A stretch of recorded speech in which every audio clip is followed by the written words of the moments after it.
Hello दोस्तों, कैसे आप लोग? उम्मीद करते हैं अच्छे होंगे। दोस्तों, इस वीडियो में language English and Hindi practice set paper देखने वाले हैं। यह वीडियो बीपीएससी 4.0 के लिए अत्यंत आवश्यक है, तो आप लोग लास्ट तक जरूर बने रहिएगा। तो चलिए शुरू करते हैं। देखिए, कहता है कि read the passage carefully and answer the questions. यहाँ पे है कि once upon a unfortunate time there was a hairy thing called man. Along with him was a warrior, uh, was a hairier thing called animal. Man had a large brain which made him think he was superior to animals.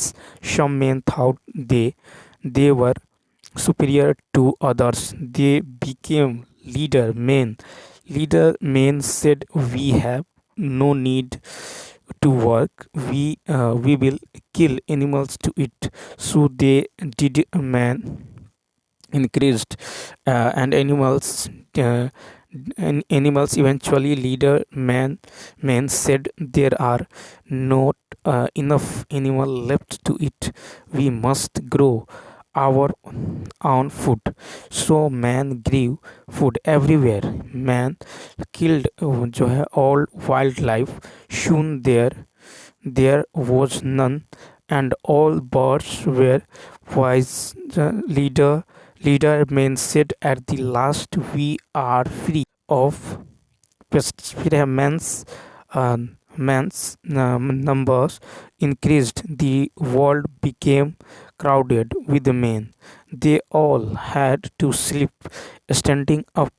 One day a leader man saw some new creature eating his crops. The creature's name was the starving people. These creatures are a mental, said the leader man. देखिए, यहाँ पे question है कि we have no need to work said the leader man because. इसका right answer होगा A option, they would kill animals and eat. Next question. Next है कि the hero of the story is, तो होगा A option, यानी क्या होगा, leader man. ठीक है, the story of hero is leader man. Next फिर है कि man thought he was superior to others creature because, तो तीन का होगा B option, because he had a large brain. Next है कि man had to sleep standing up as there was population explosion. Next है कि pick out a suitable title for the passage, पाँच का होगा बी ऑप्शन, यानी the triumph man. Next question number 6 है कि how many days in a month of February, तो होगा डी ऑप्शन। तो देखिए, देयर आर टोटल 28 और 29 days in the month of February. Next question देखिए, फिर है कि select the incorrectly spelled word, 7 का होगा सी ऑप्शन। ठीक है, तो यहाँ पे ये स्पेलिंग गलत है, सही स्पेलिंग होगा GROUND। ठीक है, ग्राउंड। ठीक है, उसके बाद देखिए GROWL, इसका मतलब होता है गुर्राना। ठीक है, क्या होता है, गुर्राना। उसके बाद है आपको GRUMBL, इसका मतलब होता है बरबराना, बराना। ठीक है, बरबराना। नेक्स्ट देखिए, कहता fill in the blanks with appropriate words. कहता he dot 2 wickets before play was interrupted by the rain. तो इट का क्या होगा, ए ऑप्शन, यानी ही हैड टेकन 2 विकेट्स। ठीक है, तो he had taken 2 wickets before play was interrupted by the rain. ठीक है, बिफोर का प्रयोग कंजंक्शन के रूप में होने पर इसके पहले के क्लाउज में पास्ट परफेक्ट टेंस का प्रयोग करना चाहिए, और बाद के क्लाउज में पास्ट इंडेफिनिट टेंस।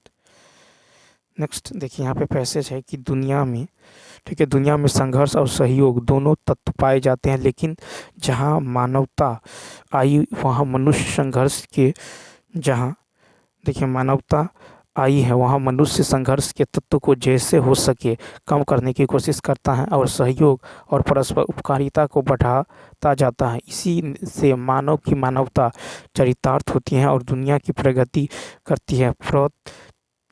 क्या कहते हैं कि दुनिया में हिंसा और अहिंसा दोनों, इसमें हिंसा का तत्व जैसे हो सके उत्तरोत्तर काम करने जाना, अहिंसा को बढ़ाते जाना, यही है उन्नत जीवन की साधना। ऐसे उन्नत जीवन को आध्यात्मिक जीवन कहते हैं, क्योंकि इसमें जो है आत्मशक्ति का परिचय और आनंद बढ़ता जाता है। फिर है कि प्रेम, यह प्रेम, सेवा, स्वार्थ त्याग आदि सद्गुणों का विकास आत्म परिचय के बिना नहीं हो सकता है।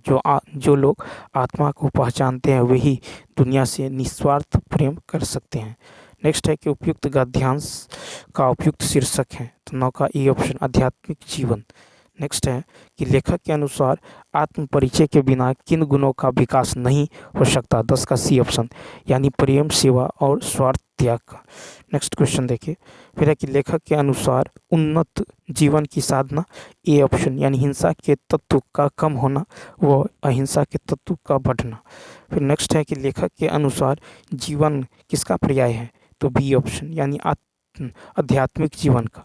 13 है कि दुनिया में हिंसा और अहिंसा दोनों हैं, किसके अनुसार, 13 का भी तत्वज्ञों के अनुसार।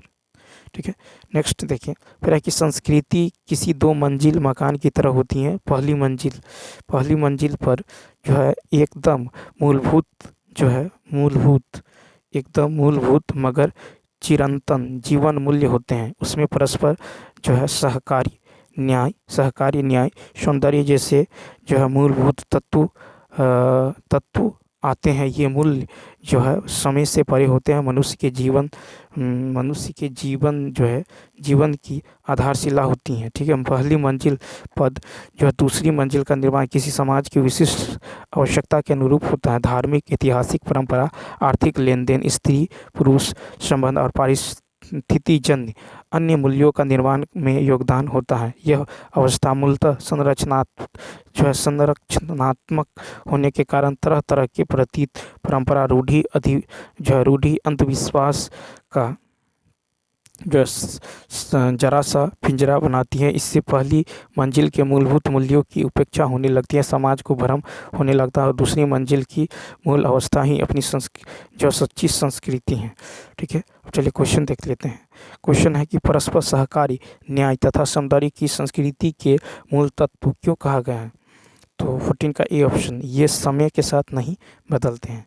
नेक्स्ट क्वेश्चन है कि संस्कृति के मूल तत्वों की उपेक्षा क्यों होने लगती हैं, तो बी ऑप्शन यानी पुरानी जो है रूढ़ियाँ और परंपराएं हम पर हावी हो जाती हैं। ठीक है, इसलिए हम जो है ठीक प्रकार नहीं सोच पाते हैं। नेक्स्ट है कि संस्कृति जो है को 2 मंजिल मकान की तरह क्यों बताया गया है, तो ए ऑप्शन, वह किसी भी राष्ट्र की 2 स्थितियों को स्पष्ट करती है। नेक्स्ट क्वेश्चन देखें। नेक्स्ट क्वेश्चन की बात करें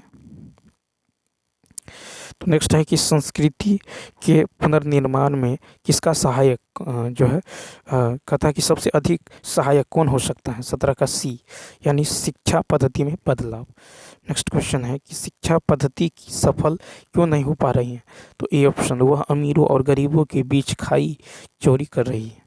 फिर नेक्स्ट है कि नाक पर गुस्सा, मुहावरे का अर्थ, ए ऑप्शन यानी तुरंत क्रोध। नाक पर गुस्सा मुहावरे का अर्थ है तुरंत क्रोध।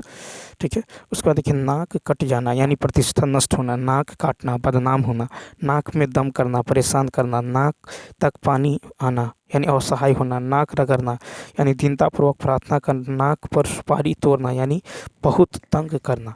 नेक्स्ट क्वेश्चन देखिए 20 कहता अंगारों पर लौटना मुहावरे का अर्थ क्या है, तो 20 का होगा ए ऑप्शन यानी ईर्ष्या में व्यथित होना। ठीक है, अंगारों पर लौटना यानी मुहावरे का अर्थ है ईर्ष्या में व्यथित होना।